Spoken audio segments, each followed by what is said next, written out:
మనసుతో మనం కలిగి జీవించాలి.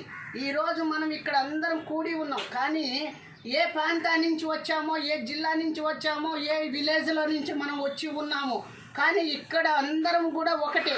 ఇక్కడ అందరం సమానం. ఇక్కడ మీరు నేను ఇద్దరం కూడా ఒకటే.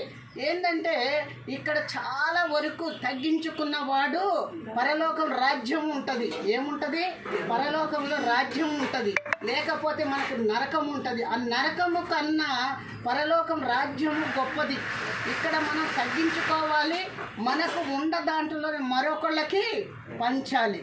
పెట్టిన చెయ్యి మనది అవుతుంది, తిన్న చెయ్యి మనది కాదు, అది మట్టిలో పోతుంది.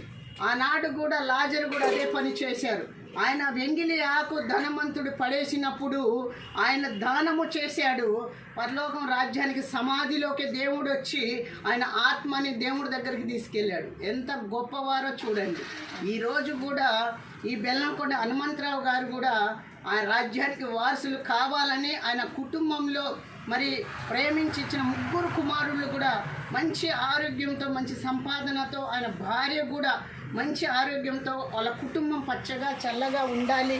మరి ఇలాంటి కార్యాలు కూడా చాలా వాళ్ళు చేయాలని నేను వాళ్ళ గురించి కోరుకుంటున్నాను. వినయ్ బాబు మరి 2వ కుమారుడు వాళ్ళ ఇంటికి ఆయన పుట్టినరోజు కూడా ఈరోజు మరి చాలా మంచిగా మరి ఇలాంటి పుట్టినరోజులు ఎన్నో జరుపుకోవాలి. చక్కటి మరి ఆ బిడ్డ కూడా మ్యారేజ్లో దేవుడు తోడుగా ఉండాలి. మనందరూ దీవెనం కూడా వాళ్ళకు ఉండాలి, వాళ్ళ కుటుంబానికి ఉండాలి.